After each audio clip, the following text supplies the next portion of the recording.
the kind of narratives we imagine that he will pounce on, given his bullish mood, having assumed this role as the acting IGP, probably until he's confirmed by the National Assembly or Senate, and then he becomes substantive. But in any case, here's what he said upon assumption of office.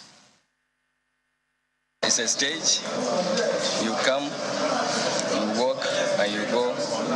I'm happy I'm handing over to somebody I know that will carry the mantle of leadership from where I have stopped. We grew up in the job. We grew up together. I was his boss at a time, not even when I was IG. He worked under me twice. We've been working together, and I know how he can go ahead to champion the cause of the police from where I have stopped. I have just been decorated, and I'm looking forward to taking over tomorrow morning by 11 a.m. I really can't describe how I feel presently, but if I have to tell you anything, I will tell you that right now, I feel like a tiger inside of me, ready to chase away all the criminals in Nigeria.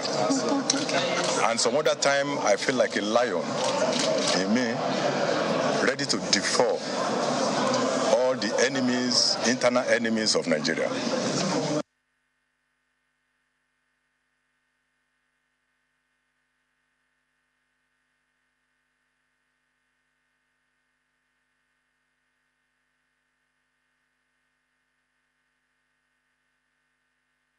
Okay, Ayo, Buki? Well, thank you, Chamberlain. That's actually rather interesting, feeling like a lion and a tiger. You know, I was earlier on, Bukola, this morning, I was just thinking, hey, it's like every agency of government had one image of an animal or the other. Nigeria has the eagle, EFCC has the eagle, but the Nigerian police has which one again? I don't think it was a lion or a tiger, so... Well, the new police boss has his work cut out for him, as we say, pretty much about this administration. And the task for reforms really had started under the former IGP. And perhaps we should just recall, how the transformation office attached to the presidency handed over to him, the Nigeria Police Force strategic communication materials and other work tools. Now, this reform document, or documents as the case may be, have been produced in conjunction with international organizations, non-governmental organizations, Porto, Clean Foundation, and the force itself.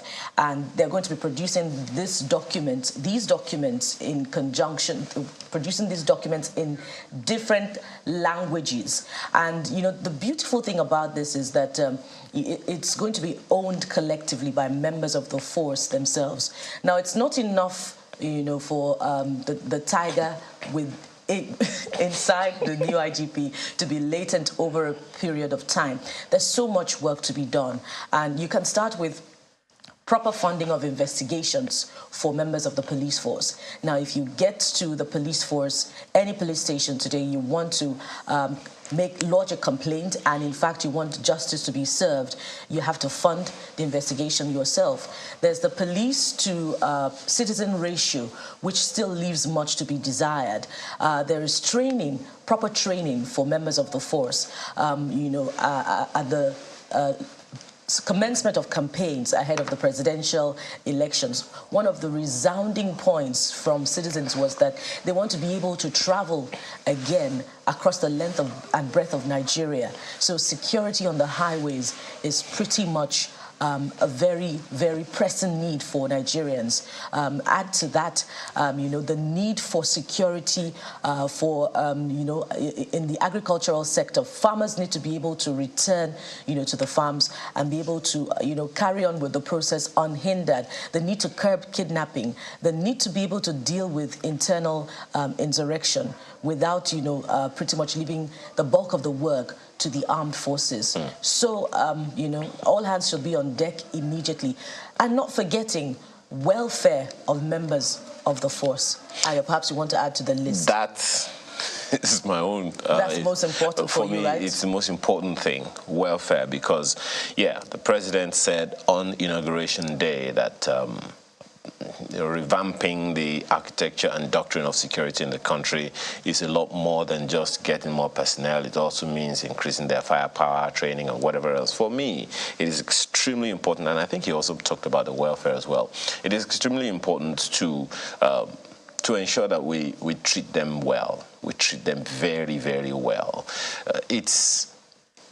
What it reflects when you see policemen, you know, what Chamberlain mentioned when we started, what it reflects when policemen, security agencies have to literally hamstring commuters on the roads for money is possibly because they themselves do not get enough. I'll give you a classic example. Earlier this week, I'm not sure which day, maybe it was Monday or last week, I'm not even sure. I think it was earlier this week though. A policeman stopped me on the way, very early in the morning, stopped me. Normally I don't get stopped, but this gentleman stopped me and said, look, we have a peculiar need. They don't stop me because they know that I'm a pressman or anything. I just don't get stopped for whatever reason. But this man, I was surprised, and I had met one of them before, and I said, where is this fellow? He said, no, he's the one that is here now. So how can I help you? He said that they needed money to fuel their vehicle. I said, really? He said, yes, look at it there. I said, I don't have much money to give you. He said, I only have 300 naira. I said, look, that 300 naira is something. I just give them more out of compassionate grounds, not because I was compelled. And I'm pretty sure a good number of you have had that kind of experience as well, when policemen stop you and they're asking for just enough to fuel their vehicles. No. This is the story many people get. So when the IGP says that he feels like a tiger and feels like a lion, ready to go to work, by the way, he explained what he meant by that, saying, look, what he's meant by that is he's just anxious to get back to work. Yes, now you have to get back to work. The criminals are not the priority now, it's your men. It's the priority of making sure that your men are well kitted, well taken care of, secure. A situation where here at Channel Television years ago we conducted that documentary and revealed a lot of things. I don't know how much needle has been moved since that time. How are we taking care of these policemen? Are we proud to call them policemen? I leave my home as a policeman, it's not looking so good. I get to the office, it's still looking like a dump.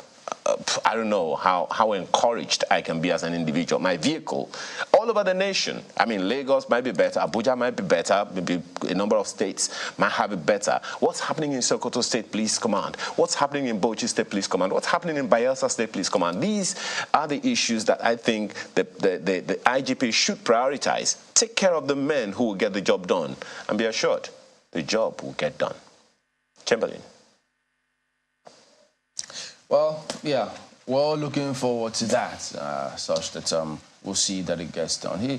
Good to hear. You don't usually get stopped, and you get stopped yourself. He needs to give me some soap. How does he do it? As they say in local parlance, please cut soap for me, Ayo. Especially because of VIO people. And by the way, sometimes, we all seem to forget that I think it was, I can't remember his name now, the former NBA SecGen who went to court in Warri in 2014. And then he got a judgment saying that the VIO, it is illegal for them to be on the roads asking people all sorts of questions, whatever it is that they do on the roads, that it is illegal. That was in 2014. So, I think, even in Lagos too, Mr. Oluwadeborowa was in court and said last man don't have powers which they claim to have to carry out certain things on the roads. They're there to check your roadworthiness. I think that it's time that, such light be beamed on their activities. Who do they report to? What's their reporting line? If they're a revenue-generating agency, how much have they been able to generate? How much of this revenue has been digitized? And I think all of this is going to, come under scrutiny very soon because, Nigeria needs all the revenue that she can get. Good morning and welcome. Sorry I'm appearing a bit late, but it's the weather. Blame it on the rain. I hope they didn't stop it, though. The weather didn't even stop anyone. So since Ayo does it somehow, so we need to find out. In camera, don't worry. Let's start with New Telegraph this morning. World of Statistics with 2,124 hours yearly. Nigerian workers top global ranking. That's a big lead right here. Second to Mexico with just 4 hours more. Costa Rica third with 2,073 hours. So putting in the hours now, I think, is that about to reduce? Do you know what some states are saying now? That as a result of this fuel subsidy, they're trying to tell their workers to come in, is it 3 times a week or thereabout, reducing the time that they will spend in the office, and then by extension, how much you spend in traffic or commuting to work. And you wonder the consequences of that. Are those really well thought out? But anyways, I guess in the days ahead, we will see. And then you get to see NLC pickets Chinese firm handling new ECOWAS office over poor working conditions. Okay, so do they have to wait for a substantive minister, the Ministry of Labor, to ensure that labor laws in this country are not... There's a permanent secretary. Yeah, so why is it that NLC are the ones carrying out this picketing? You would have thought that the Riot Act should have been read out by government agencies if they are aware of what's going on. And if they're not, why are they not aware of this? Okay, even if they were not aware, now that NLC is picketed, are they going to make a statement or do something to ensure that it's no longer business as usual for companies? Because, look, we won't go out there and do these things. Every Nigerian, when you go out there, you know you have to comply with the laws. You shape up or you shape out, as I say. And then, speaking about the power sector, guys, let me see, where do I go? Let me start from the one above this lead story, power. Nigerians paid 247.33 billion naira in Q1 of 2023. Supply declines by 1.74%, and then you see metered customers hit 5.3 million. Now, add to that, this one at the bottom strip of the paper here, electricity tariff to be hiked by 50% in Nigeria. This is ascribed to NCPN. Blames recent floating of Naira, deregulation of forex trading windows. Yeah, you blame it on the rain. The tariffs, they tell us, will always go up. I mean, I don't know if this means anything, but if they are doing this, you know, pretty soon, I guess sooner rather than later, the searchlight, the big searchlight, will be on either discourse or the transmission company, on the power sector generally, because we cannot afford to go on as we have been, because it is indeed really poor to a large extent. So that is New Telegraph this morning.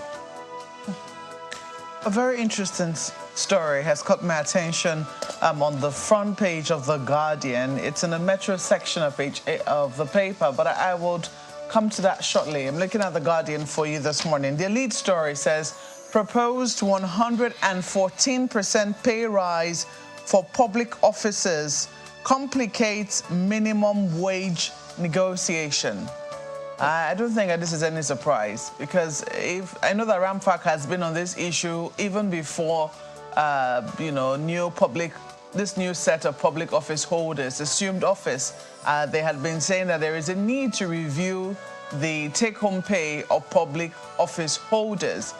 However, you have to ask if they have looked at the timing properly, because when public office holders are asking citizens to make sacrifices, you have to ask, is this a time for you to increase their salaries? However long ago it was done. You have, The Guardian is trying to put things in perspective for Nigerians who are wondering, but this is what they are reporting this morning, that the proposed 114% pay rise for public officers is complicating the minimum wage negotiation. Just for context, the president used to earn 3.5 million naira as at 2007. Then minimum wage was 7,500 naira. Right now, they're proposing that the president's salary be increased to 8 million naira monthly. And civil servants are currently taking home 30,000 naira, which is a 300% increment from what they used to earn in 2007. So 30,000 naira as what? Maybe like basic? That's the minimum wage, and we're looking at the minimum wage now. The civil servants' minimum wage is 30,000 naira, which is a 300% increase from what it was in 2007. So it does appear that the president's salary hasn't experienced any increments since 2007, and they're proposing that it go up by, 114%. I don't think he's complaining. All of the presidents haven't complained. So, but the question is, what exactly are they doing with the salaries? I mean, what does it cover? Because we've heard in other climes that the presidents of those countries pay for their own food. They pay for the guests who come to visit them. The state doesn't fund a lot of things. So we have to ask, all the other allowances which we provide for the president, such as transport, security, etc., it doesn't come under the salary that he's because we pay for kitchen utensils. Exactly, electricity, food, etc. So is the 8 million naira his pocket money? Is a big question. Unlike the minimum wage people who, from 30,000 naira, have to do everything from that particular money. So I don't think that the context might be, but as we said, you might want to flip to page 6. The idea is for me to pique your interest enough for you to pick up the paper and see how the minimum wage negotiation has now been complicated. You also have a number of other stories here. As I told you earlier, there was a story that piqued my interest and is a human angle story. Freed inmate narrates 14-year prison experience for not cooperating with policemen. Yes, you spent so long Mr. in prison. Beto, hear this. The tiger who has just resumed, yes, needs to pounce on this. Ensure that these kinds of things, are brought down to the barrel. There's so much to do with our police in terms of reforms. We're hoping, I don't know how long he has in office, but that he'll be able to do his very best to ensure that those who are innocent of, charges brought against them and have no business in their waiting trial section of prisons, their cases are looked into. How can you hold somebody for 14 years and he knows absolutely nothing about what it is that he's been held for? Do they even get to pay them compensation at the end of the day? That's a grave injustice. Wow. Well, page 8 is where, just in case you're wondering, Tinubu pushes for FDI as world leaders seek inclusive financial system at Paris Summit. That's also there on page 6. We'll leave it there for the Guardian newspapers. And flip to the Nigerian News Direct, which also leads with, something having to do with the economy and foreign direct investment. But just before the ship sails on the proposed salary increase for the judiciary and elected officials, there is this report quoting leadership newspapers saying that President Bola Tinubu has not given approval for the increment of salaries of public servants. Rekia Tankwayuba, a federal commissioner in the commission, had made the salary increment remark when she represented the RAMFAC chairman at the presentation of reports. But Tankwa Yuba reportedly said that the implementation of the reviewed remuneration packages was effective January 1, 2023. But this is what the update says, that the president has not given approval. So I hope that there is no counter report at the end of the day stating that an approval has been given for elected officials eventually. But really, as Malkwe had said, the attention really should be placed on the allowances, the entertainment allowances. That's where the juice is, not in the salaries, the monthly salaries, which may just be pocket money. How much do they spend on kitchen utensils? I heard Sheon saying yesterday that 80 billion naira is spent on maintenance of the presidential aircraft fleet. 80 billion naira. That may just well be the budget of, some small states. Well, you can confirm that for yourself. So let's take a look at the Nigerian News Direct this morning. And this is how the lead story is rendered. Tinubu's subsidy removal, exchange rate reforms, pathway for foreign investment. That's according to the UK government, and you find details on page 21. Says president's big economic decisions attracting global recognition. Also, that travel restrictions to UK not targeted at Nigerians. well, that has also come with a lot of consequences. So it appears as if it's going to get tough before it gets better. On Monday alone, the exchange rate, naira to the dollar, was 720 naira. And, you know, explanations from economic experts was to the effect that because of the pressure on demand for forex at the I and E window, that the naira depreciated. But, well, the story is that over the long term, that it will stabilize and the naira will gain in strength. So that is the expectation. Under that big story, you see this one. Lagos is shining, but what impact will it have on the price of a bag of rice? Eco rice hits the market as Sanwo-Olu launches 5 billion naira forward contracts for paddy supplies. How much per bag? That's it. That's the big question. So will it go down, or will Lagos explain, you know, provide an explanation that the prices have to be competitive because of production? We just may have to, you know, present the same price range. But, you know, but it's a good way to go. And under that, the politics of the Nasarawa Assembly continues as APC stakeholders insist Ogazi remains speaker unless court says otherwise. So which faction is more in line with the dictates of the law as far as the assembly politics is concerned? The other day we heard that 2 lawmakers from the Ogazi faction had defected to the Abdullahi's faction, but it seems as if the impasse remains. There's quite a number of other stories for you from the Nigerian News Direct, but let's leave it there for the paper. The Vanguard newspaper has this on its front page, literally warning us not to go borrowing anymore. That's it. Steer clear of more borrowing. DMO, that's the Debt Management Office, cautions FG, says 73.5% of revenue will be used to service debt in 2023. Advocates privatization, sale of government assets to reduce borrowing. FG should heed DMO's warning, according to analysts. Caution against further borrowing. Adonri, debt service revenue situation very precarious, ascribed to Abidoye. Most certainly something you may want to pick up. But does that also include the $800 million World Bank? I don't know. If 73.5% is spent on servicing debt, that means what we have left is about 27%, you know, to spend on capital expenditure and recurrent expenditure, and that explains, you know, the need for the constant borrowing. So the National Assembly has its work cut out for it, as we say. Well, and they have to approve the loan anyway. A number of other stories right under the picture on the front page. Ministerial slots. Tinubu may dump ex-governors, prefers technocrats. That's ascribed to a source. What if the ex-governor is a technocrat? We're just thinking. But that story you'll find on page 33 of the Vanguard newspaper. Quick one, Mr. and Mrs. Mr. is complaining. Maria, I don't understand you any longer. You took this list material at the cost of 100,000 naira on credit because I'm the credit manager of a bank. Maria.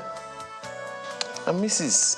says, I think you should give me the credit for taking this initiative. After all, if I look good, the credit goes to you. That's the Vanguard newspaper this morning. True. And I don't know what Marco will say about that, but unfortunately I can't take it because we've come to the end of a look at the papers this morning. We're back right after now to begin to take the issues on. Do stay with us.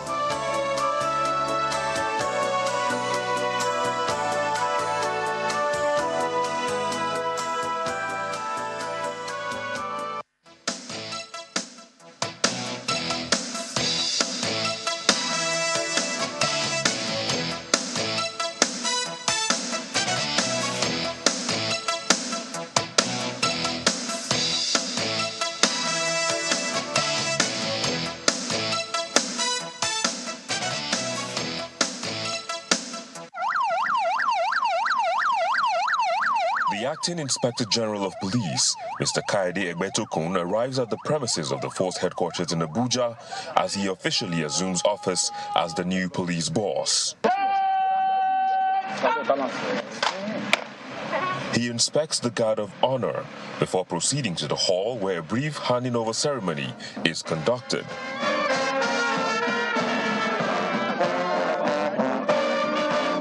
The former Inspector General of Police delivers his farewell speech, thanking men and officers of the force for their support while he superintended over the affairs of the police. He acknowledges the progress made under his leadership while taking cognizance of the task ahead of his successor. As I exit the leadership of the force today, I believe that I am leaving it better than I met it. I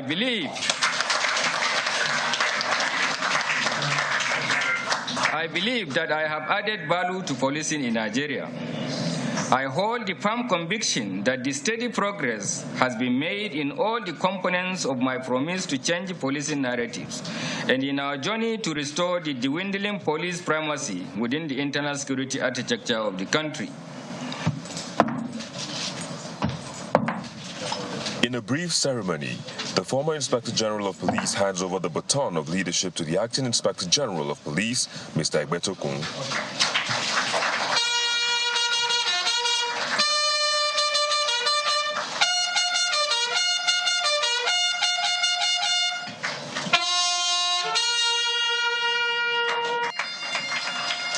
The new police boss promises to prioritize the fight against all forms of criminality as he asks for the cooperation of citizens. We face numerous challenges that require the concerted efforts of every citizen to overcome.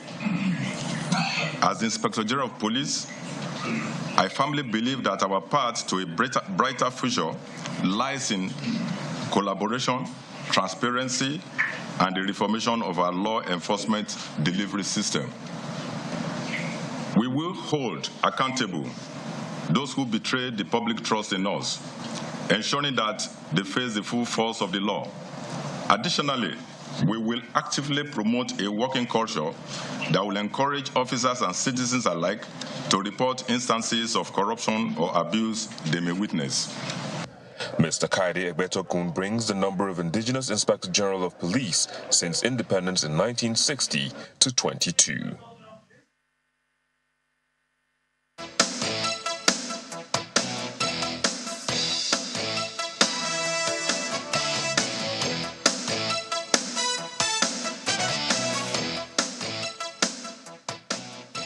Welcome back to Sunrise Daily. Well, yes, indeed. Continuing on our focus on security, ensuring that we get it right this time. Mr. Onyekachi Adekoya joins us next, as you've seen there. Good morning. Thank you for coming on. Thank you for having me. Well, I haven't seen all the changes that's happened in the service chiefs, internally as well for security.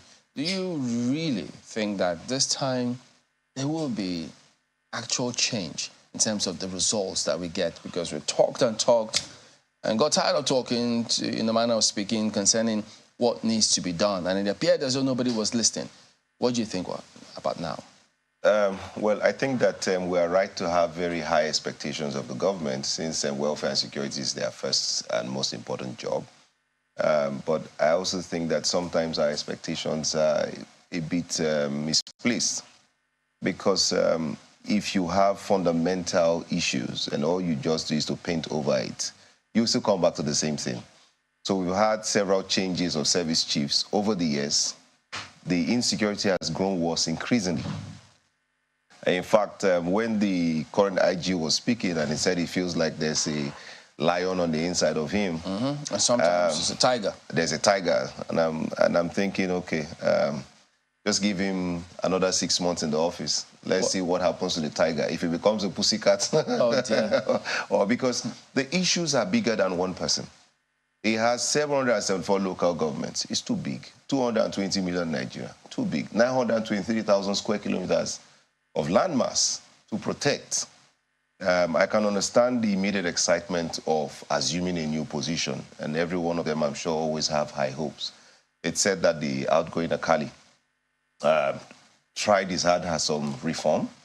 He did try to sanitize at least the Edit House, the force headquarters, but not much. Not much can be done. I've been asked several times, what do we expect differently from the service chiefs? Not much. I'm not expecting so much from them. They were not elected president.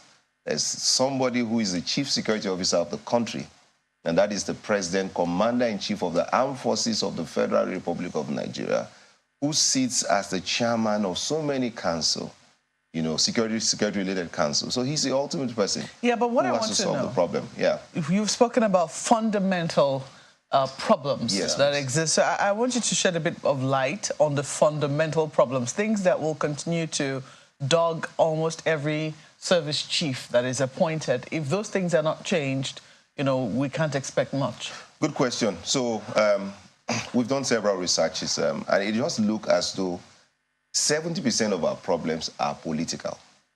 Over 70% of our problems, security-related problems, are generated by our politics and how we play politics. So you look at the morphing of Boko Haram from Ecomoc boys to becoming Boko Haram. It's all politics.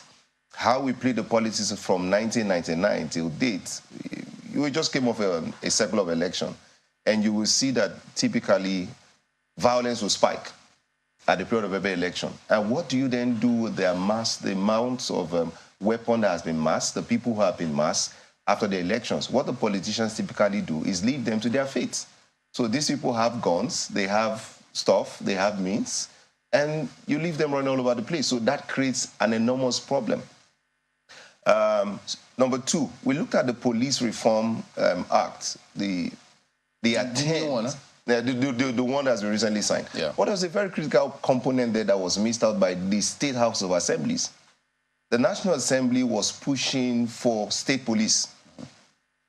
They reported, the chairman of that Reform Act reported that by the time it went back to the State House of Assemblies, we couldn't get a two-thirds from the State House to reform the powers of the federal government to share responsibilities with the state governments. The local government chairmen are not involved in policing. The state government, so deliberately, they were asked a question, why is it that the state governments don't want state policing? Some have said they can't even pay salaries for the current amount of workers that they have, let alone taking on state police. Now, what you also don't know is that most of the vigilante organizations that you have in the states are not paid. Some of them are paid 15,000 a month. Some of them are paid 20,000 a month. So it is convenient for the state governor to point to Abuja and say, see, I am CSO, but I'm incapacitated. Now, what has to change? State police is the way to go. If I were the president of the country, I would have a sincere sit-down with the state governors and facilitate the conversation of bringing us to that point of state police. Because the federal government is doing too much. And because it's doing too much, it is ineffective. It's also inefficient. How do you sit down in Abuja and effectively police every part of the country? You can't do that. So what exactly is this new IGP going to do? So the former VP said that much too. Yeah. You can't sit in Abuja and police a landmass such as this country. Now, many are of the impression that perhaps this government, because having to a large extent spoken about why and how we need to reorganize the structure of policing. So now, considering the fact that the NSA is Madam Nuhuru Badu, yes, his background, and then add to that probably many in this government who also think we should do things differently about policing. Do we expect, or would it be out of place for us to expect that something will be done about the structure of policing in this country? That's what I'm saying. I do hope very sincerely. And, you know, how do I put it now? A man cannot give what he doesn't have. And if you put like a 10-year-old in university, you're asking for a problem. The conversation has been ripening. If you look at the last cycle, the state governors in the north, signed on to that conversation and say, hey, we are getting overrun, we want state police. Well, that's what I'm saying, the politicians. They say one thing. How many Nigerians know that their houses of assembly, which is almost controlled by the state governors, didn't vote for the bill? Why? Because of funding. So to address the issue of security, you need money. We now must address the issue of inefficiencies. IGR, for example, VAT. You can say, how does VAT concern security? Security is expensive. You've heard the IG in his statement say he wants to address the welfare of the police. How is he going to do it? We saw the celebration at the force headquarters. Maybe they're thinking, oh, he may be close to the president, he may have the ears of the president, therefore maybe there will be better welfare for the policemen. Everybody's just hoping. But the president, when you come to the president, Nigeria is like a man who has 37 wives and doesn't have the resources he needs to take care of his 37 wives and almost 120 million children. So everybody is going to the president. Where is the president going to get the money from? If you give back IGR to the states, you open up the mining sector, for example. You look at some of those things on the exclusive list. You know why I'm chuckling a bit? Let me, Mark, I don't want to lose control. You're talking about where he'll get the money from. You know, the president always reminds people that he begged for the job. He danced. No. You know, so I don't think that we should feel sorry for him. I mean, he said, don't feel sorry for me. He did. I don't feel sorry for him, but I also feel sorry for him because what he's... And sometimes I think that politicians campaign not appreciating the full extent of the problem until they get into the office. I'm talking about even the funding. Where would the money come from? This current set of candidates? Some people will say no, perhaps not. No, but we can't feel sorry for any of them. Okay, that's given the way they campaigned. They campaigned for it. They pushed us out of the road. They did everything. So now that they're there, they have to just perform. So we've come back to the question of what will this IGP do differently? And I'm saying nothing. If status quo and it remains, this IG and the service chiefs will do nothing different from what their predecessors have done. Because there are fundamental issues within the society. When you speak about where would the money come from, I think we also remember the president. I think there was a time he was campaigning, and in one of those times, he said, this country has huge resources. Of course. Bitumen, in Ondo, several areas. Yes. So concerning mineral resources, he knows, we imagine that he knows that these are all there because he made reference to some of them. Yes. He should get down to work. That's what I'm saying, that that's the point I'm coming to. Funding is a critical aspect. You must resolve the funding issue. And how do you resolve the funding issue? You need to unlock the potential in the economy. When you then have the money, you can then begin to address the issues. That's on the one hand. On the second part, the federal, for example, somebody steals my handkerchief, I'm going to call federal police.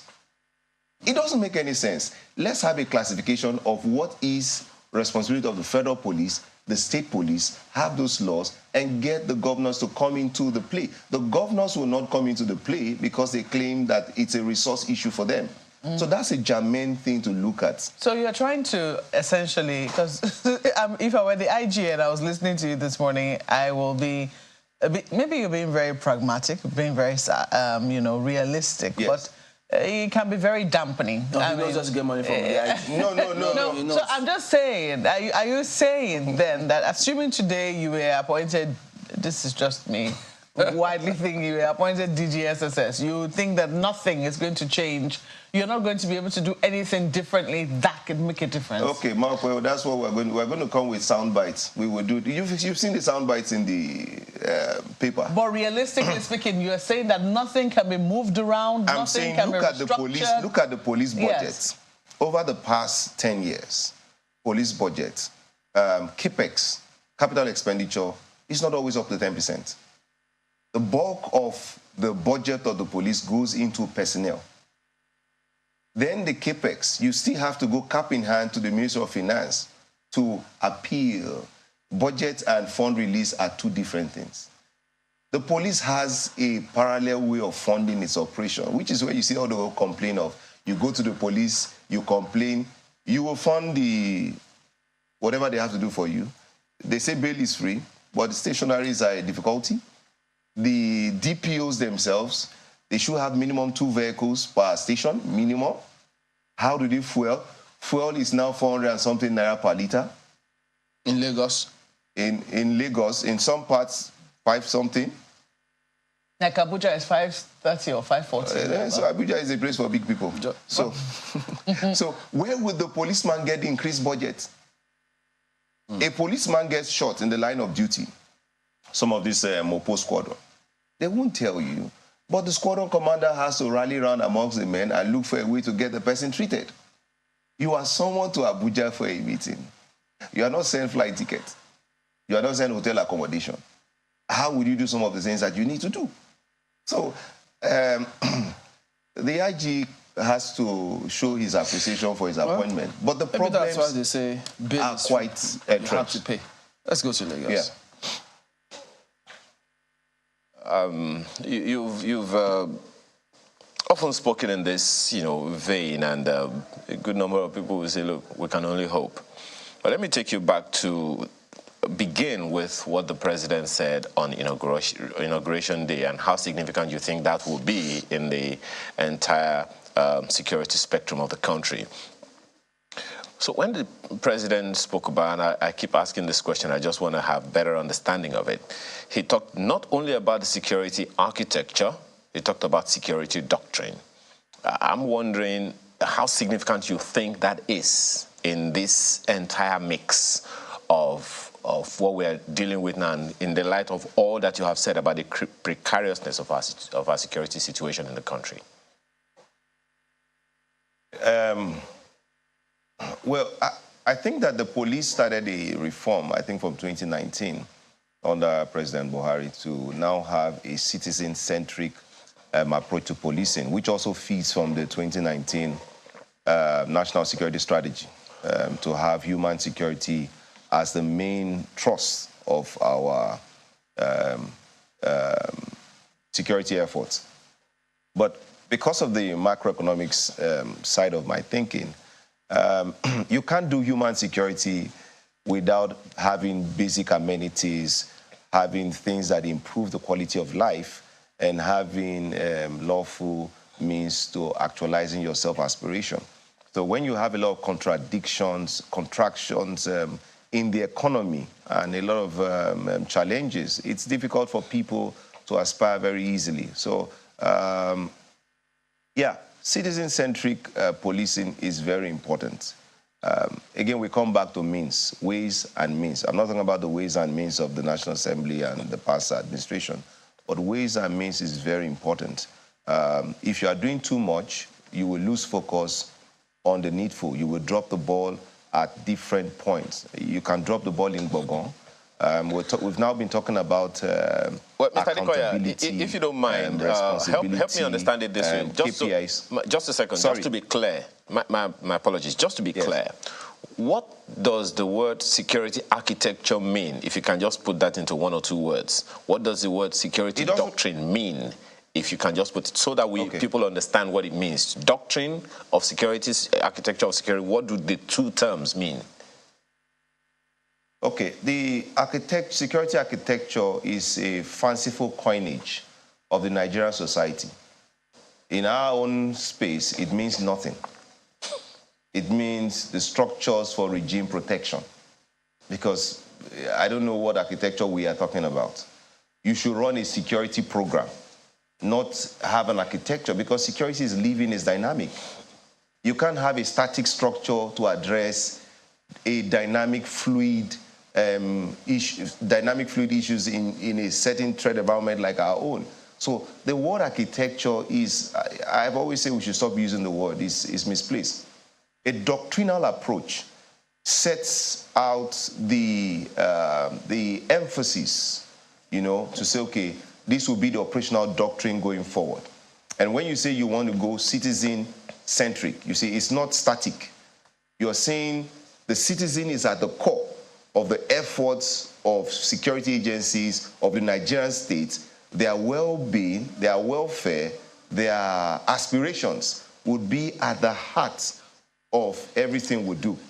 Okay. So if you see the IG statements, when he talked about rebuilding trust between the Nigerian people and the Nigerian police, those are the issues around citizen-centric. Okay. You're moving away from noted. regime protection to citizen-centric security. But, help me understand this, because it's something that you said the other time that's a little confusing for me. You talked about the landmass of the country, the number of local governments the IGP has to cover, the number of the population, at the same time looking at the number of policemen. But kindly put in the mix the fact that we have at least 15 security agencies in the country who are all supposed to work together. So essentially we're saying that the police is not alone in this. The police is just the lead agency that is supposed to take on the charge. So how do we factor other security agencies, FRSC, NIA, DIA, NSCDC, all of them, correctional servicemen, immigration, customs, all spread across the 774 local governments that you talked about. How does that fit into this? Because clearly, it is not just a job for the police. The other security agencies have their own bites in the pie. Yeah, that's another problem I think we have. We say the police is the lead agency for internal security, but they are not on paper and in true sense. The military is the lead agency for security in Nigeria. Because every problem comes up, we send the military there. And if we are going to do things differently again, the defense headquarters should not be issuing press statements on issues of internal security. They may issue press releases on the theater of operations, you know, and maybe at certain times. But issues like, for example, at the election cycle, we're hearing the chief of defense staff issuing statements, defense headquarters issuing statements on civil issues like election. That's one. We don't give the police enough respect, the respect that they should have as the lead agency for internal security. Because if we did, our budgeting provisions will reflect the lead agency for internal security. These other arms, the militaries, they are arms of security that have a bigger chunk of budgetary allocation than the police. So the police is not yet the lead agency for internal security. Maybe it will become. Now, you talked about the 15 or 21 other agencies responsible for security. Those are specialized units having specialized functions. For example, the NSCDC was set up to protect critical national infrastructure. But today, the NSCDC are involved in other duties that are beyond their core mandates.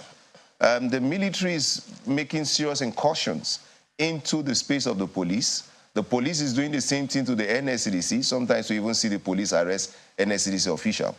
The NIA deals with foreign threats, okay? Very specialized. The DSS deals with threats to the Nigerian state, you know, and they have their clear mandate.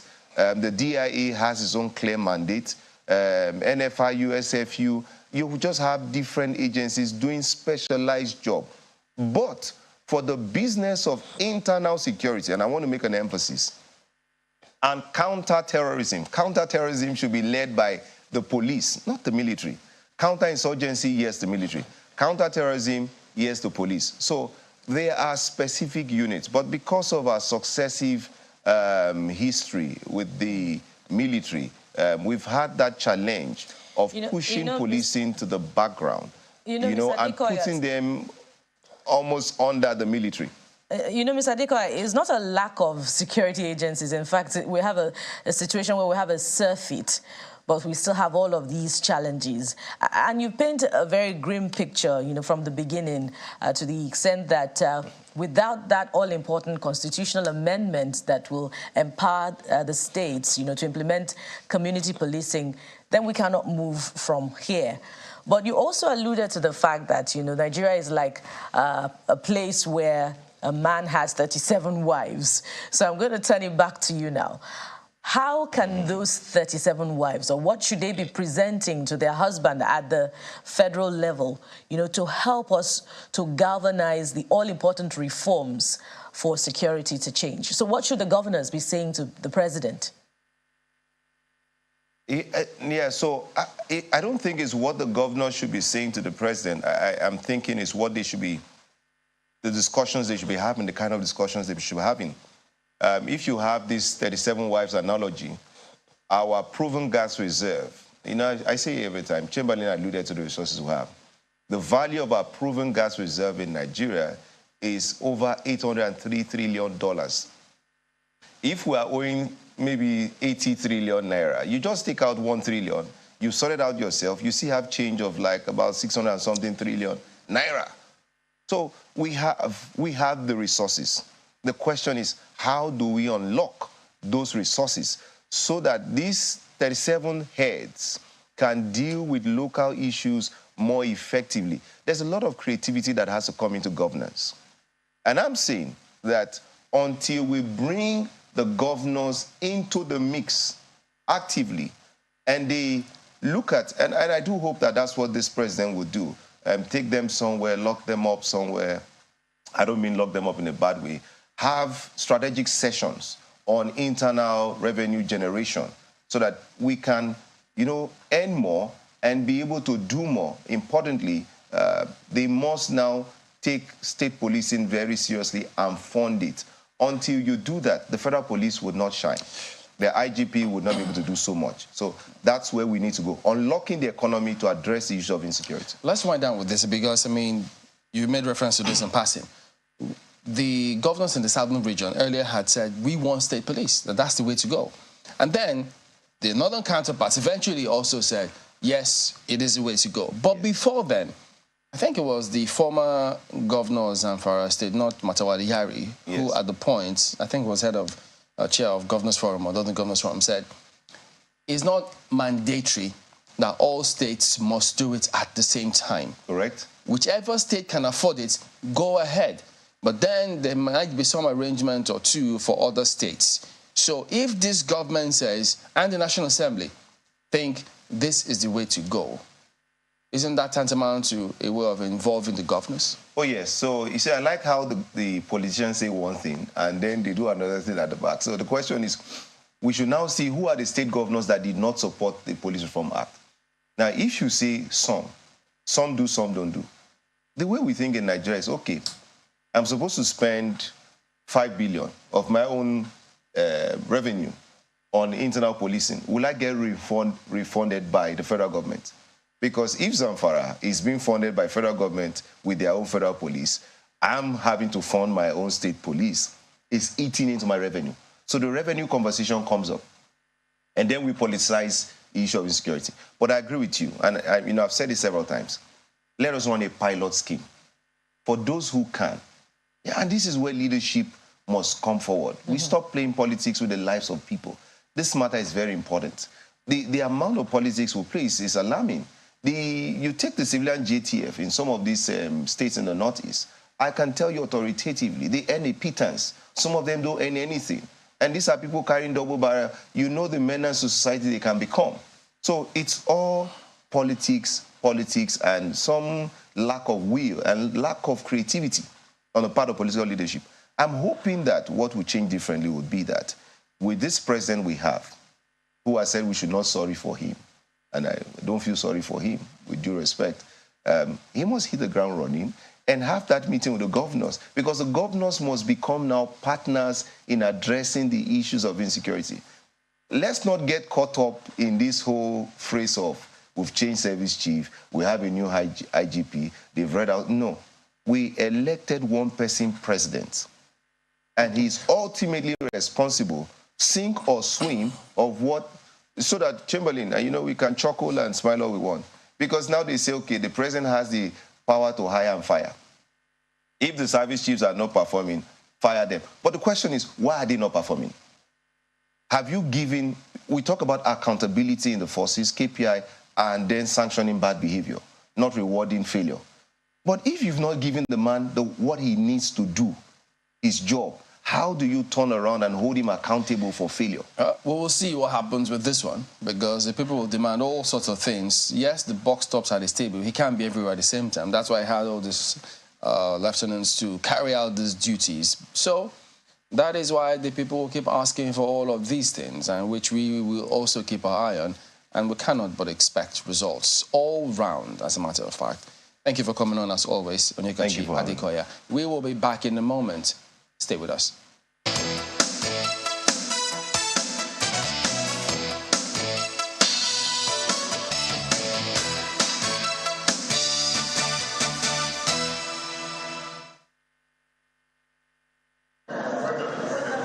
This is the first plenary session at the upper chamber after the inauguration of the 10th National Assembly. Expectedly, the lawmakers exchange pleasantries as they await the commencement of sitting.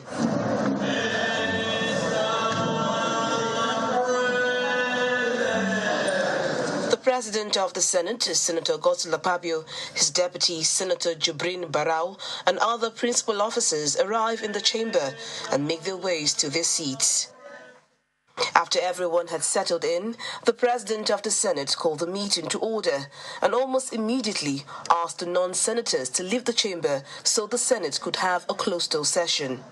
When the doors were opened again to the media, the Senate resolves to write to the President, Bola Tinubu, international parliamentary bodies and others, informing them that the 10th Assembly has begun in earnest.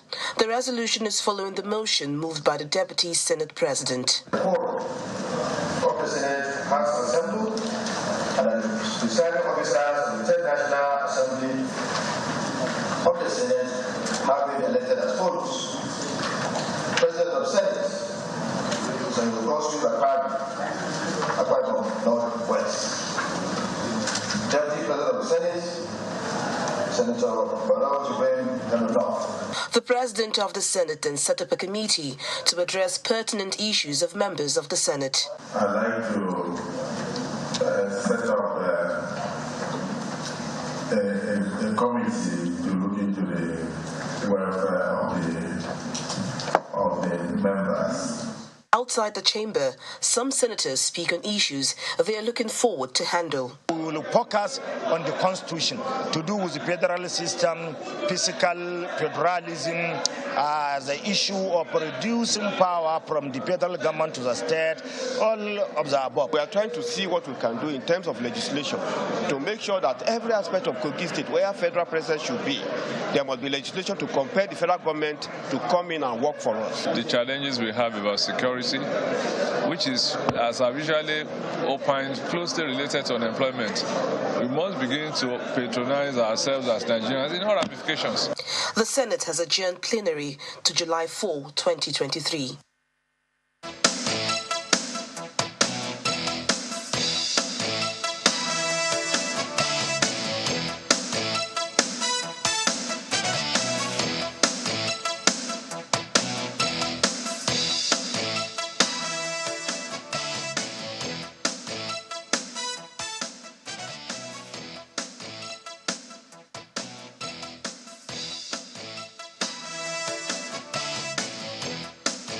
Welcome back. Mr. Ernest Ekere, Associate Professor, Political Science, University of Abuja, is here with us. Good morning. Thank you for coming on today. Thank you very much. Good morning.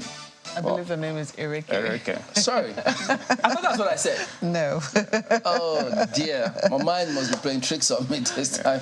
I apologize. I know you understand that. Yes. So, having seen all that's gone on and the kinds of focus and attention Nigerians paid to the National Assembly upon its inauguration, let me ask you, as an academic, in political science specifically, what kinds of consideration do you give to these kind of matters? It depends on the matters you make. National Assembly, the National Assembly, in terms of the role, the leadership of the National Assembly, politics around it. Mm-hmm. Of course, it is the usual expectation that you would have when a new assembly is coming on board.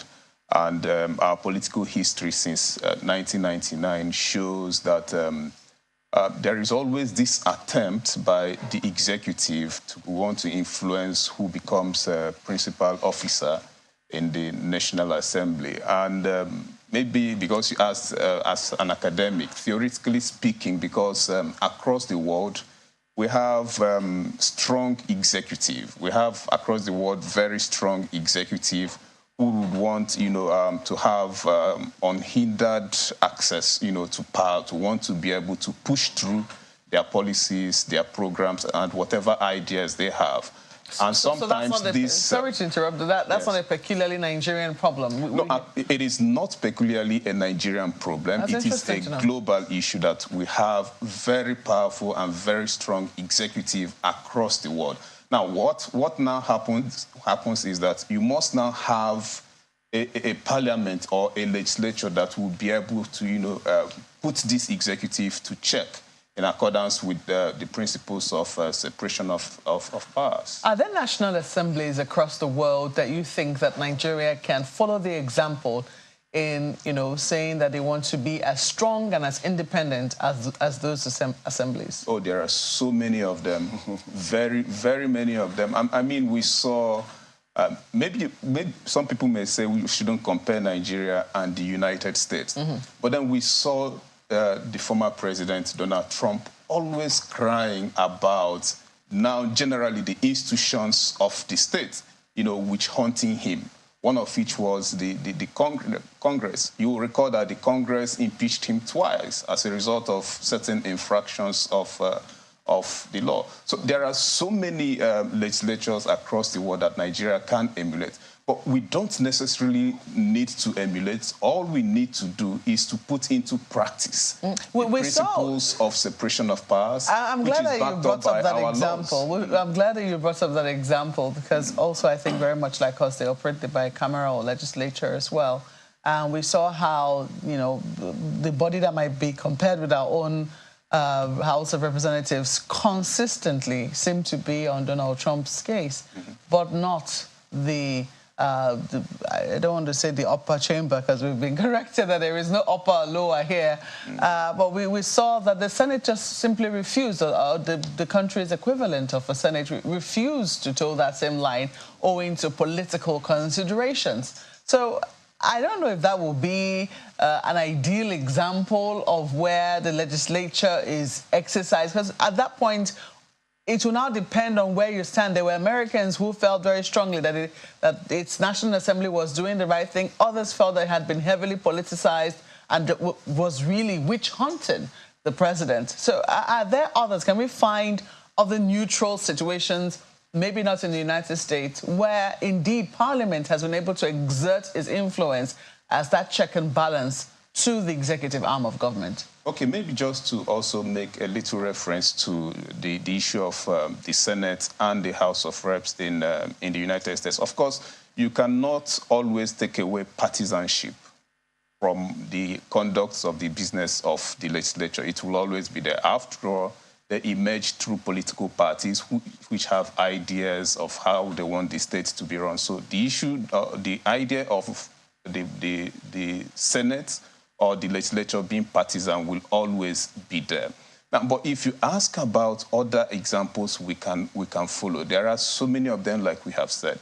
I mean, if you look at some parliamentary systems across the world, you see how they keep, the governments in check.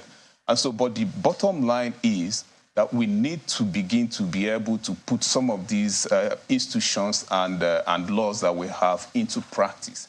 Now, one of the problems we have as a society, and maybe generally as African states, is that we have all of these institutions that have been, privatized and hijacked by individuals. And that is why you continue to have these very strong executive that, we talk about.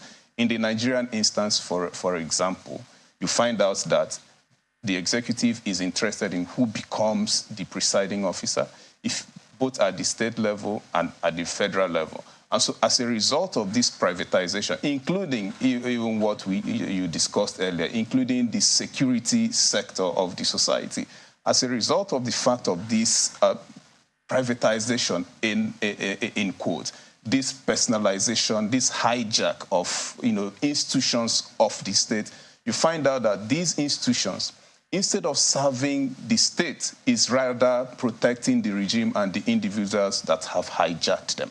That is why you would find a police that may want to pander, to the whims and dictates of a political party because they believe that they owe their loyalty, for instance, to the political party or to the person who has appointed them into positions of authority. When you made reference in passing to parliamentary system, was that a direct comparison between the parliamentary system and the presidential system? No, it is not a direct comparison. But ideally, you discover that they virtually do the same thing. It is about making of laws. It is about oversight. It is about representation. It is about ensuring that you protect the people who have, brought a government into being. Not a direct comparison because, of course, there are differences. So in terms of those challenges, why some think that they're, in fact, We haven't even talked about the states, the assembly, state assemblies, and whether or not they perform. Whoa, you shake your head in what? That they're nowhere near expectation? Well, of course, my impression about the state houses of assembly in Nigeria is not different from your impression and the impression that Nigerians generally have about state houses of assembly. They have become more like departments in the offices of governors across the country. And that is why you find out that some Nigerians refer to state houses of assembly as houses of approval because they just approve anything that the executive brings to them. I mean, it is so bad that sometimes you find that appropriation bills are brought and passed almost on the same day. So it is that bad at the state level. And it is also bad that Nigerians, including civil society organizations and other institutions, have abandoned that. Why do we allow that to happen, but then we will hold the National Assembly to high regard? Why can't we extend that same scenario to, or those standards to the state houses of assembly as well? It is because most of us are interested in what happens at the center, forgetting that democracy also has its own building blocks, from the local government to the state and then to the federal level. So most of us are interested in what happens at the center. We don't look at what happens. Even political scientists too. Interestingly, when he was talking about hijack, you know, that word was just swirling in my head. And I was wondering if it would be appropriate to describe what transpired in the National Assembly as a hijack. I mean, because if you term that a hijack, what will you then say happened at the State Houses of Assembly? Because some people say it is legitimate for lobbying to happen. It is legitimate also for parties to want to, say who they want to be at the helm of affairs. What do you think ought to have happened instead? Okay, when I use the word hijack, I was making reference to the fascination by leaders to want to make institutions of the state, serve their personal interest and not the national interest. And so if you liken that to what happened at the National Assembly, it is equally dissenting, because now you have, and it is not just particularly distant assembly. Like I said earlier, we have always had this situation where the executive has always been interested in who presides over the National Assembly. And so they begin That's a legitimate interest, isn't it? Well, after all, their success would depend heavily on who's there, wouldn't it? Now, if you have, you may say it is a legitimate interest, but then ultimately you discover that some of these leaderships that are somehow imposed or influenced by executive would always want to be subservient to the executive. I mean, we saw, what happened in the 9th Assembly, that Nigerians often refer to as a rubber stamp assembly. Which came in immediate contrast with what happened in the 8th Assembly. Exactly. You saw a situation whereby initially the president wasn't interested in what was happening at the National Assembly, and we saw how that relationship eventually panned out with the 8th Assembly and, whatever it was that the executive arm was able to achieve in that time. So it would seem that we've had very interesting opportunities to compare and contrast almost immediately, back to back, even with the same administration or with the same person at the helm of affairs. Yeah. What could happen if a president shows interest or doesn't show interest? What would you advocate should happen? I mean, given maybe that is not the most ideal. I mean, we haven't tried so many more leaders after that. But what do you think should happen given what we experienced in both the 8th and the 9th Assemblies? Well, I believe that what should happen is just to allow the principles of separation of powers to take its course, as well as the laws of the land, which allows members of the parliament or the legislature to decide who leads them. I mean, as an executive, if I have nothing to hide, if I have nothing, if I'm not intending to breach the laws of the land, why should you be interested in determining, insisting that your candidates must emerge as presiding officers of the parliament? I mean, if you stick to the laws of the land, the laws are very clear that the legislature is to look at your policies, your programs, and your ideas, and give legislative backing if... So are you suggesting that if you were the president, you would allow your opponent to hold that seat? Well, if you elect me as the president, I'm sure I wouldn't be overbearing in terms of determining who becomes presiding officers of the National Assembly. Let's bring in Buki has some questions for you, and Ayo. Yes, thank you, Chamberlain. You know, still in the same breath, looking at the work of the National Assembly in terms of, you know, what its mandate really is, checks and balances on the executive. But in the light of what it has done over time, you know, we can look at how it has investigated allegations of misappropriation at the NDDC, in I think the 8th Senate now, but how the hunter became the hunted, and even where it has, you know, successfully fingered officials for abuse, investigation into the service-wide vote in the last National Assembly, where it made recommendations, but, you know, very little has come out of it. What structure can we begin to put in place, you know, to dictate, you know, a way of measuring, assessing the performance of the National Assembly? Because, you know, they would come and say that their work is not to make the job of the executive difficult, but then again, there must be a clear-cut yardstick for measuring the performance of the National Assembly, such that members can approach that job with a sense of, you know, what it's supposed to do. Okay, thank you very much. I think that's a very interesting question. And if you look at the National Assembly over the years, we will always say that there are 3 core functions of the legislature. One is to make laws, the other is to represent, and the other one is to oversight. Now, if you look at the responsibility of lawmaking, I think the National Assembly has lived up to expectation in terms of making laws. Now, but in the area of oversight and probably representation, we would always score the National Assembly very low because, as you rightly noted, we have had several investigative hearings by the National Assembly, and at the end of the day, nothing came out of those hearings. The NDDC that you mentioned is a very good example.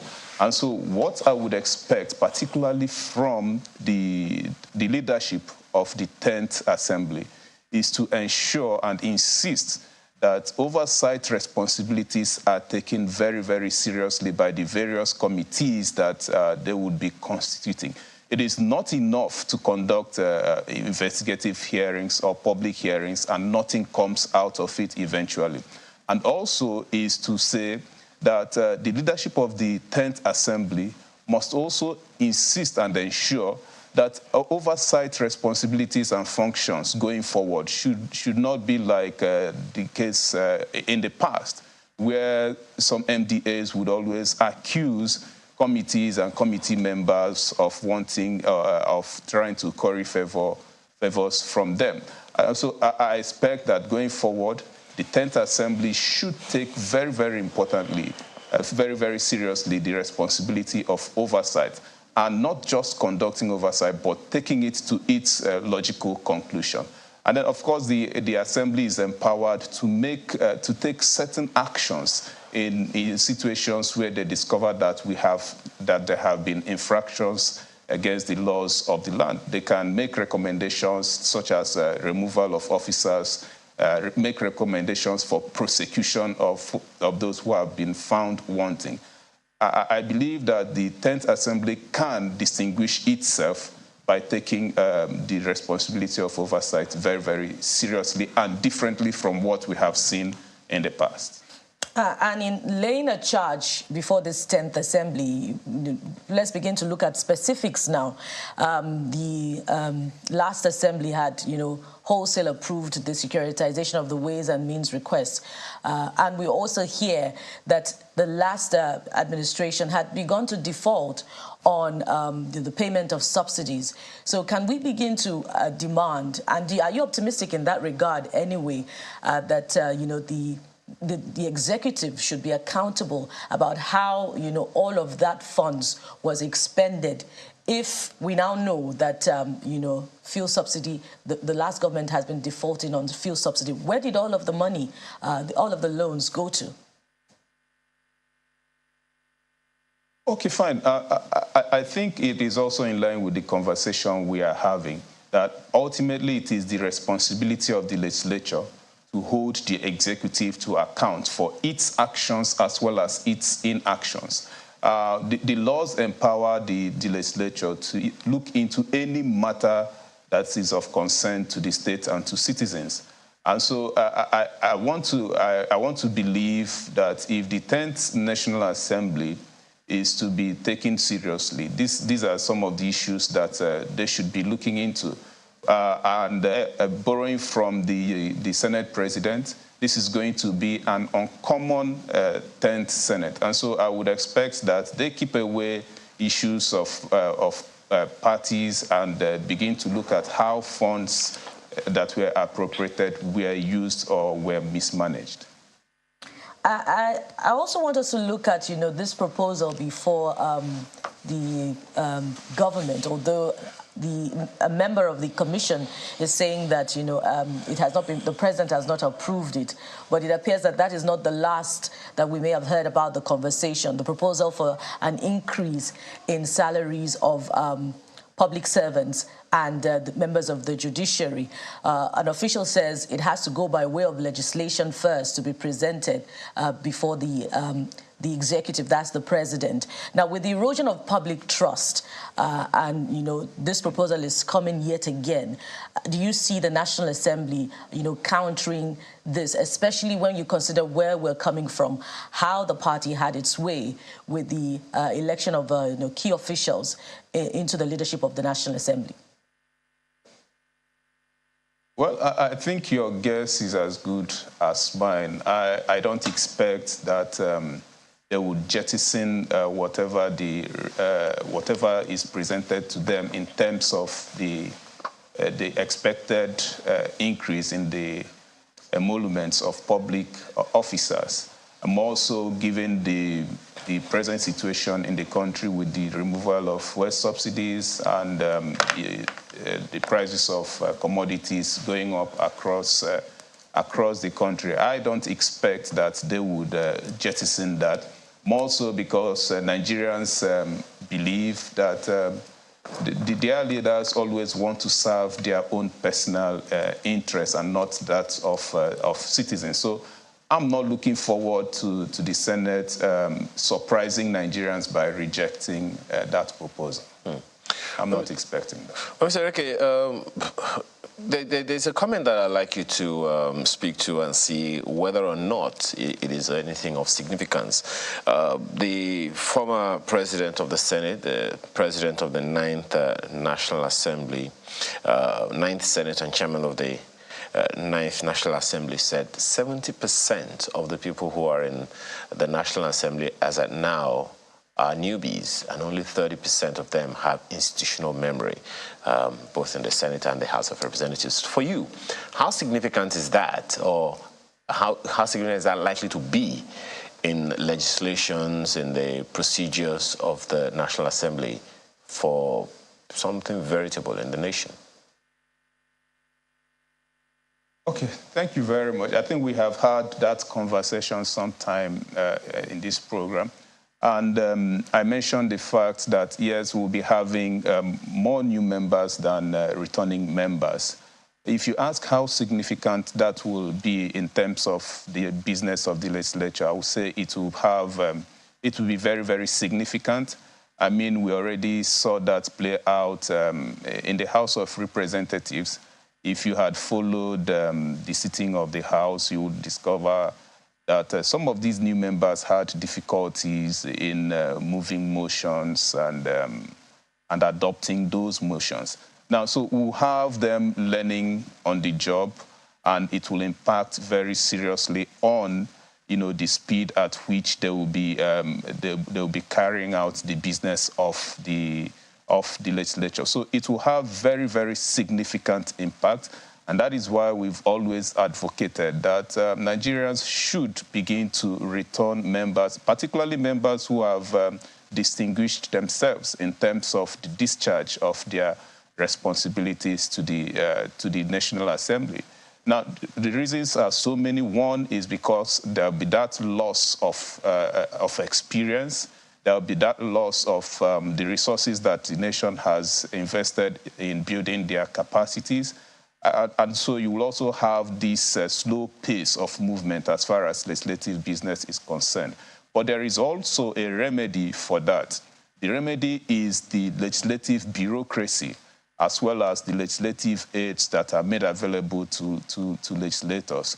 So if these new members will fall back on the legislative bureaucracy, it will help to overcome the teething challenges of having to learn how to conduct legislative business, as well as if they will be critical in the appointment of their legislative aides. But what we have had in the past is that members will always look at perhaps family members, friends, and those who help them during elections in terms of appointing their legislative aides, instead of looking for experienced hands who would help them, overcome these teething challenges that we are beginning to see in the 10th Assembly. So it will be very, very significant as far as legislative business is concerned. But like I said, there is always something to be able to use to overcome that.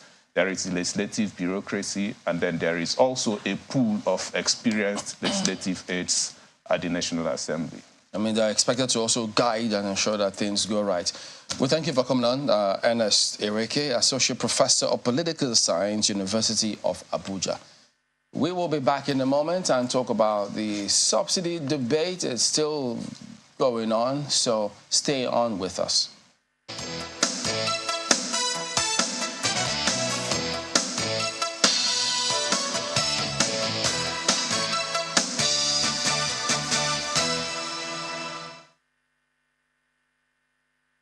The spontaneous outpouring of accolades and sincere appreciation by majority of Nigerians that have greeted the recent appointment made by His Excellency President Bola Ahmed Tinubu are true pointers to the undeniable fact that this president is a patriot, unifier, and statesman. For us in the Southeast, the appointment of service chiefs with an Igboman as the Chief of Naval Staff is both a relief and reassurance that the Tinubu's government is indeed a government for all Nigerians. It is therefore with a heart full of gratitude that on behalf of the government and the people of Imo State and the people of the Southeast, and in my capacity as the chairman of Southeast Governors Forum and the Progressives Governors Forum, I thank Mr. President for appointing Rear Admiral Ikechukwu Ogala from the Southeast as the Chief of Naval Staff. Thank you, Mr. President, for giving everyone a sense of belonging. Senator Hope Uzodinma, CON, Governor of Imo State, Chairman Southeast Governors Forum, and Chairman Progressives Governors Forum of Nigeria.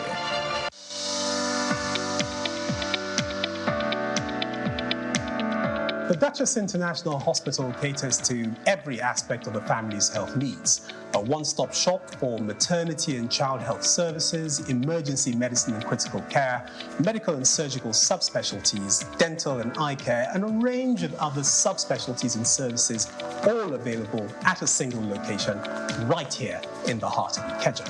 And it really doesn't matter if you're paying out of pocket using your HMO or private insurance. We focus completely on providing that world-class affordable healthcare for all the family at all times.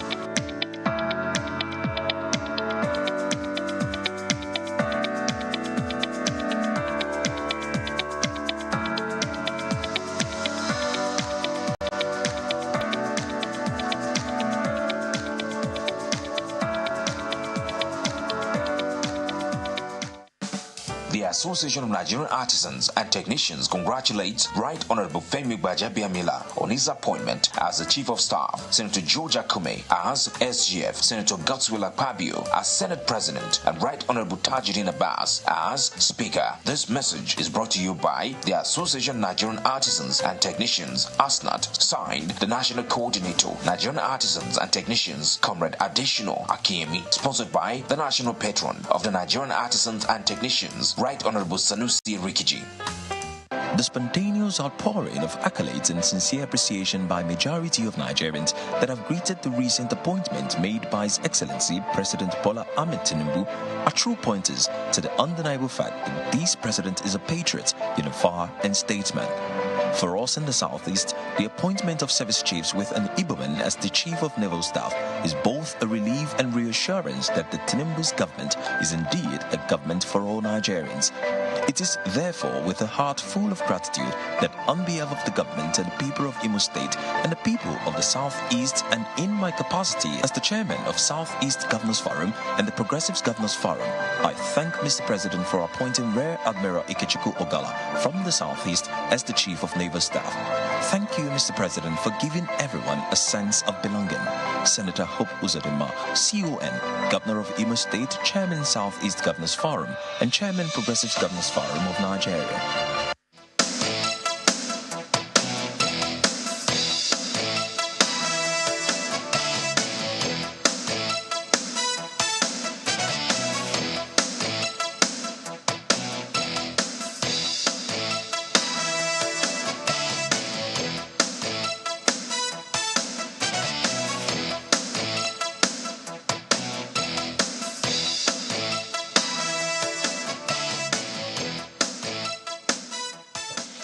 Thank you for staying with us. Well, just 2 days after the inaugural speech of the president, of course, it was put out by the NNPC Limited that they informed us, esteemed customers, that they have adjusted the pump price of PMS across all retail outlets in line with the current market realities. That was following the president's statement.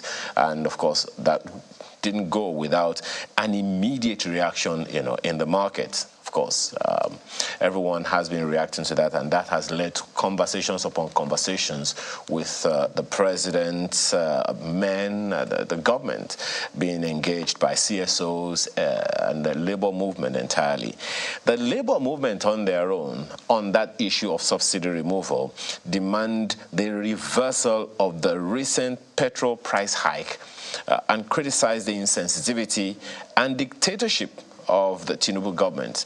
They argue that the majority of Nigerians in the formal sector will suffer from the price increase, and consequently they call for a consultative commission to address the subsidy removal issue. If the government does not respond, they plan to take peaceful action on the streets. Well, that is part of the conversation that is ongoing. However, there are many that are not even reacting in that way. Their pockets are reacting. Let's have a conversation around this morning with Ayodele Oni, who is a policy expert on energy. Thank you so much for joining us this morning, Mr. Oni. Well, you have been part of conversations with governments on this matter for quite a while, dating as far back as, the time that, government was transiting into this privatization and all of that. This current move that is ongoing now, definitely a good number of people are feeling the pinch quite significantly. Yes, everyone is telling the people to make adjustments, but there is nothing to adjust when you don't have space in the clothes that's remaining on you. The next thing will probably be what? What would be your immediate reaction or immediate comments on what is currently ongoing now concerning this fuel subsidy, especially from the angle of the people? Okay, from the angle of the people, thank you very much for that question. From the angle of the people, it's understandable that people will complain, but the truth also is that whether or not we remove subsidy, we are already very challenged. Government can no longer afford it.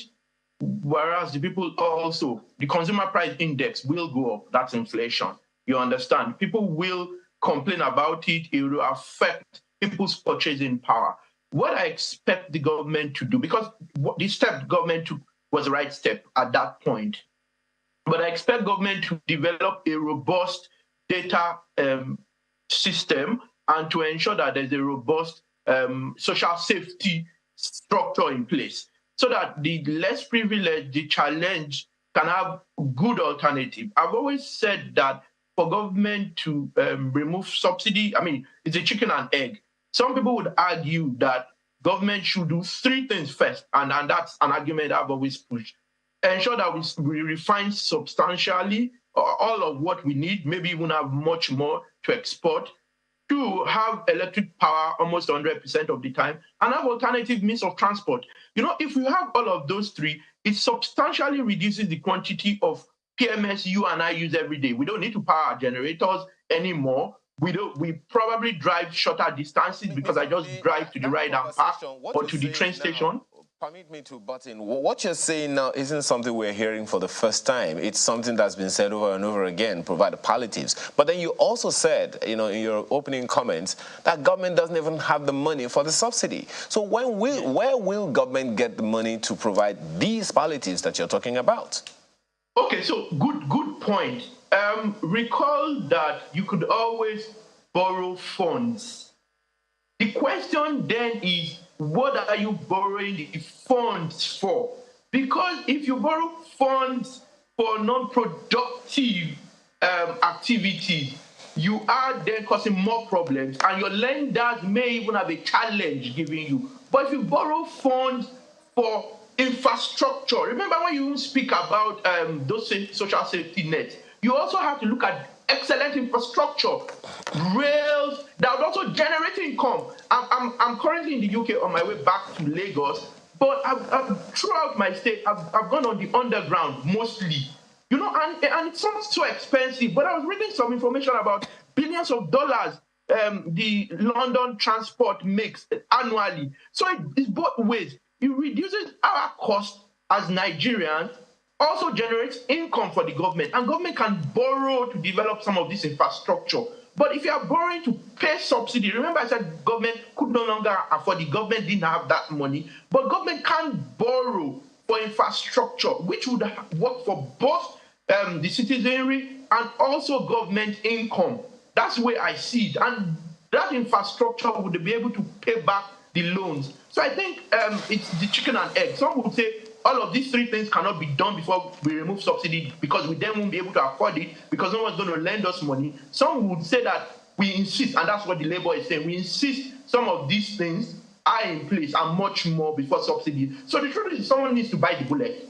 You understand? Head or tail, it's a challenge for the citizenry. So at some point, someone needs to take that stand and then aggressively and very quickly do things to ameliorate the pains that the citizenry will suffer. Allow me to take a snippet from the previous conversation. Bukola emphasized it when asking our guest the other time about the analogy of the husband with 36 wives. Now, in this case, the husband isn't directly affected. It is the 36 wives, in this case, the governors, the states, the people who live in various states that are directly affected.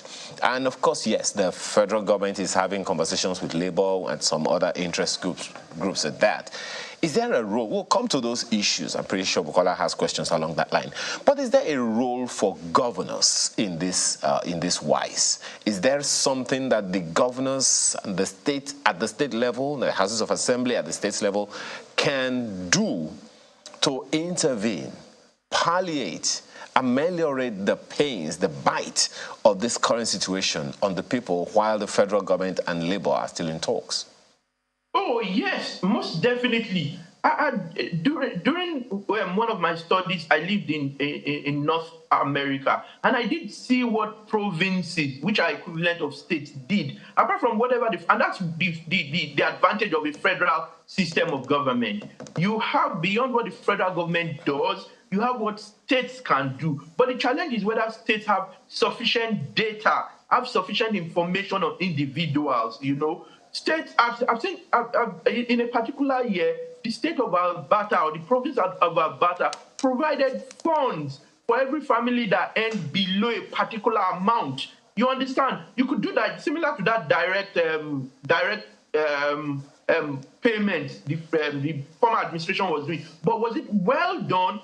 Was it data-driven? That's one thing that can be done. Then very quickly, there are other means of transportation. Like there are states that have good water. There are states that you can consider other means very quickly. And it's just providing safety, providing some form of guarantees, and encouraging private sector to quickly jump onto that. And I know a number of states are already working around power. See, these are some of the things you can do. I have a challenge generally and personally giving money to people, but at a particular level, that can be done. But it needs to be done properly. It needs to be well structured, and you need to ensure that you have sufficient data with respect to those people you give it to. And then in terms of some of the income, people have always paid taxes. At times, you give people back some of the taxes that have been paid directly. So I think states do have. That's why we operate a federal system of government. In the situation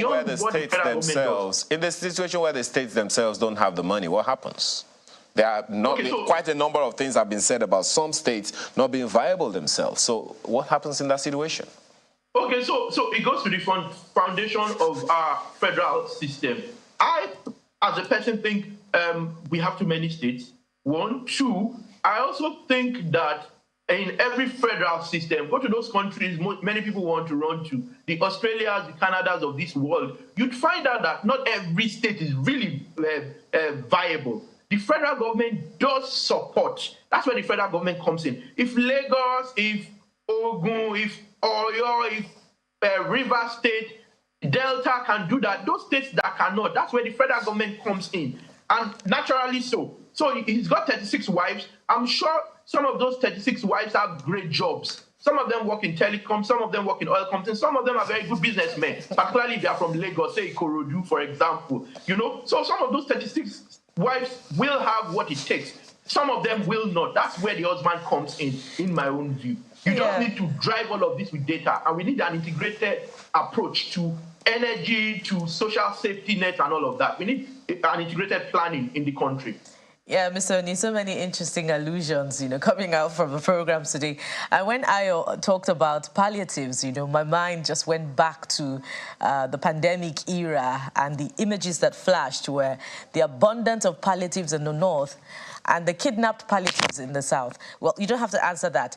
Let's look at, the representation of labor in all of this process, Mr. Oni, particularly, the approach that it has adopted with the new administration. One of the key components in its Charter of Demands was that, okay, return the pump price of fuel to the status quo while we continue with the negotiations. And, that has not seen the light of day.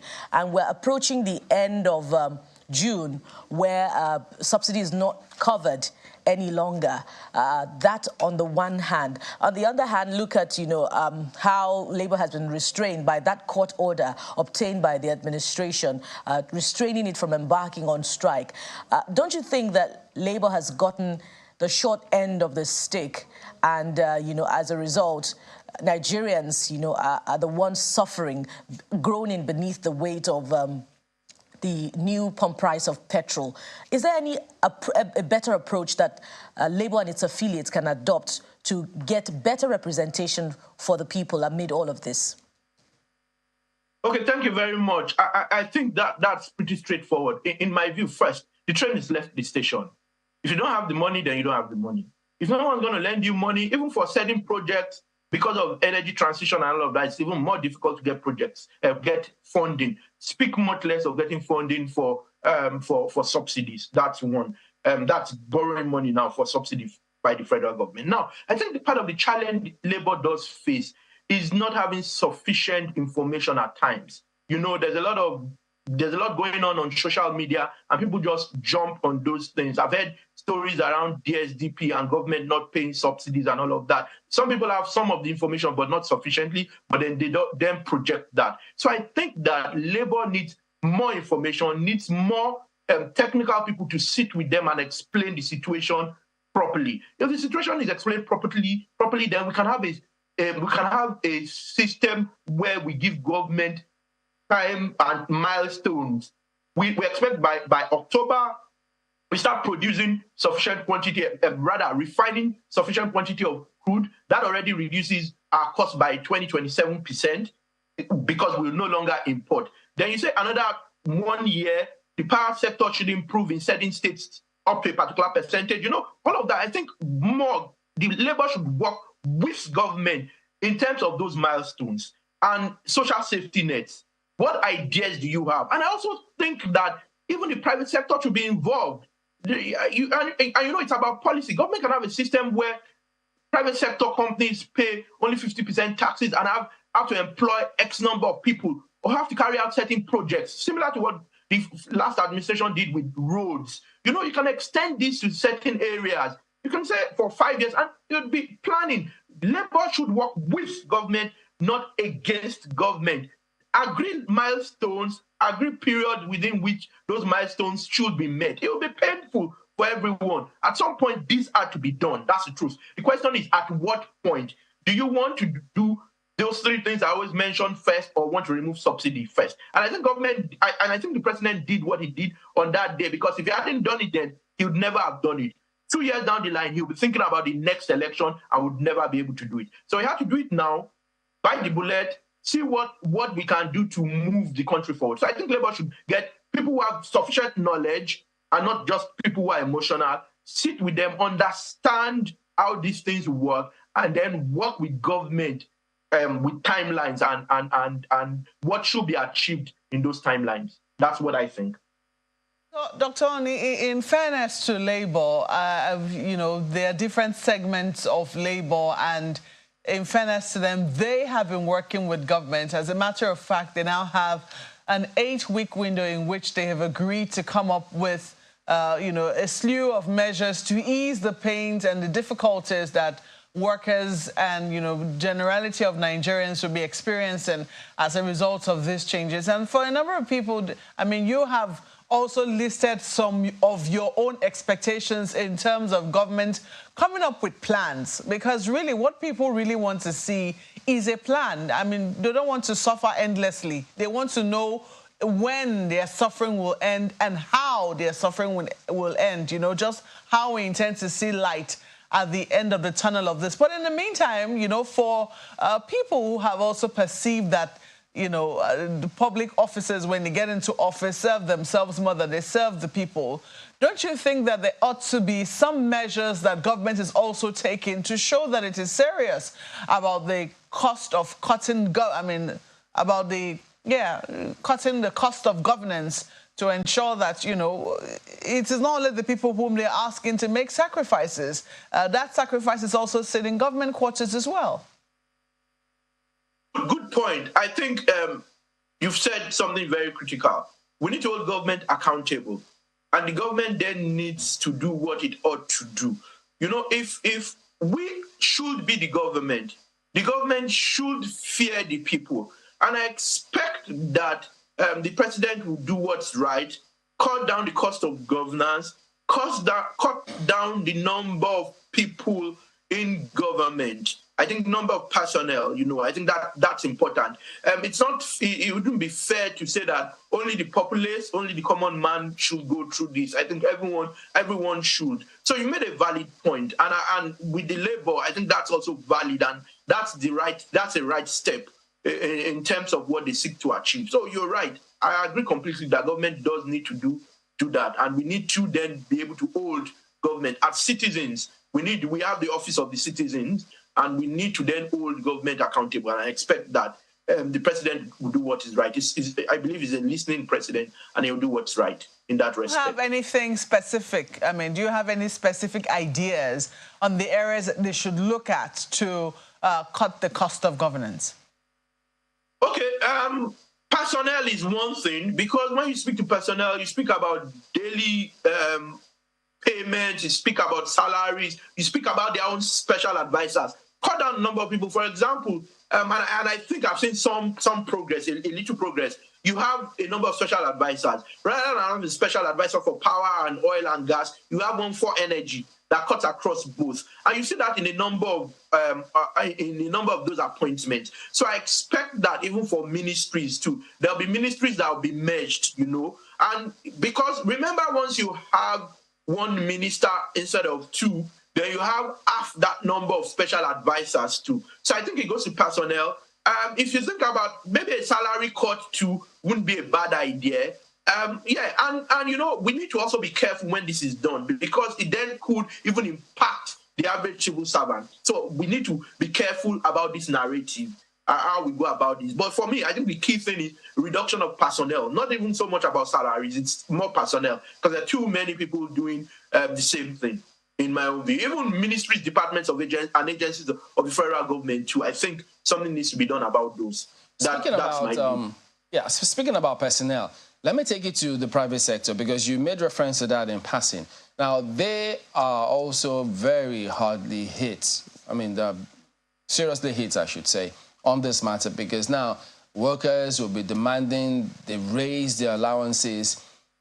I know that in one of those Labour TUC's demands, they talked about tax holiday at some point to ensure that people can cope, or organizations too can have something to piggyback on. And I do remember that the president also spoke about, there you go, they want tax holiday for employers, both in government and private sector particularly. But they also say that those who earn, 200,000 or 500,000 naira monthly, it goes on. Now, what would you recommend? How would you suggest government approach this? Because the private sector, they hold a very key position in the scheme of things. What would you advise? Okay, my view is that government should cut taxes or reduce taxes, but expand the net. More people pay taxes but pay less. I think the private sector should be encouraged to do more. It's a holistic thing. You need to look at taxation. You need to look at the cost of doing business. I always say to people, when I speak to my friends who are non-Nigerians and who complain about tax, I say Nigerians pay the most taxes in the world. Why? Both formal and informal taxes. I know people who run businesses, and I'm an investor in a business, a trucking business. That business has over 200 permits. It's trucking. Every state, every local government you go to, you know. So government needs to work from a practical standpoint on reducing the cost of business. That's the first thing. And then taxation. But in return, using data, and this is very important, data is very important in a lot of what we're saying. Using data and ensuring that when you reduce taxes and give certain incentives, companies have a number of people they have to employ. So if you improve the ease of doing business, not theoretically, but in practice, in reality. And I'll give you an example. There's the ease of doing, there's the Business Facilitation Act, which speaks to time within which certain approvals must be had. And if you don't get the approval, it's deemed that you already have it. But in practice, you can't go to the bank and say, I have a deemed approval. In practice, does the ministry or department or agency of the federal government give you a document? So we need practical implementation of our laws. That's one, to improve the ease of business, reduce taxes, and then benchmark it against the number of people. Maybe take the top 20 taxpayers in the country and have a number of people they must employ over a period of time. That's the way I think it could be done. I'm sure there are other ways people can think of, but for now, those are the things I think government needs to do. Ease of doing business, reduce taxes to encourage more people to employ more people, and energy, ensure that the power sector is much improved, because I understand that the private sector spends upwards of 40% on just power. That's unbelievable. Mr. Oni, just following up on the conversation with Malkwe about the demand on the people to make sacrifices and what, the elected elite are also bringing to the table in that regard. Labour also has a committee on cost of governance. I wonder if Labour can go very far with their own demands on the elected representatives, to make sacrifices as well on cost of governance. Are you optimistic in that regard?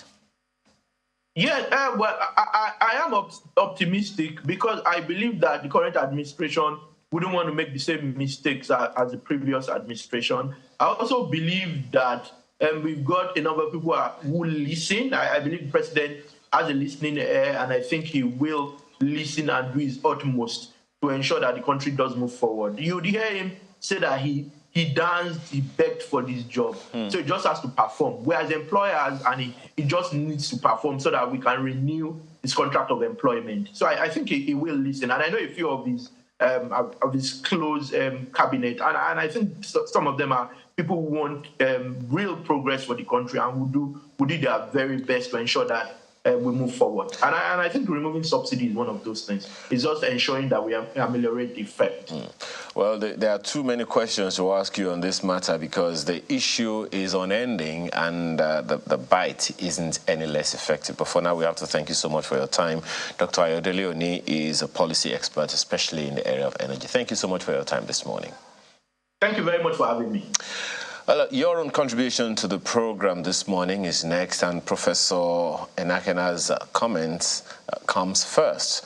Nigeria Police, that's what he's interested in, needs recruitment in form of personnel, reinforcement in terms of adequate ammunition and other equipment like vehicles, and reformation, which is removing police from the exclusive list to concurrent, to allow for the establishment of state police for effective policing of rural and suburban areas where terrorism, banditry, kidnappings, and armed robbery are prevalent.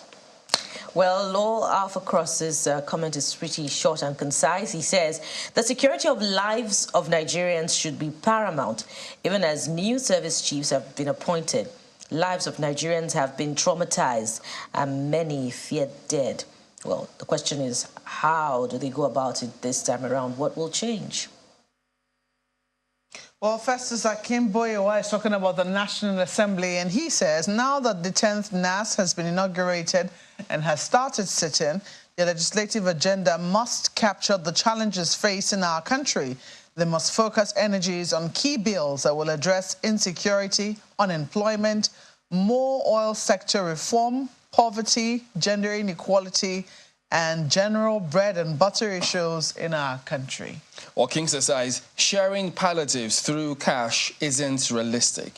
FG should use the fund meant for palliative to set up modular refineries for each state, give them crude at discounted amount, and ensure they have mega fuel stations in all local governments. Don't choke the people any further, he says. All right.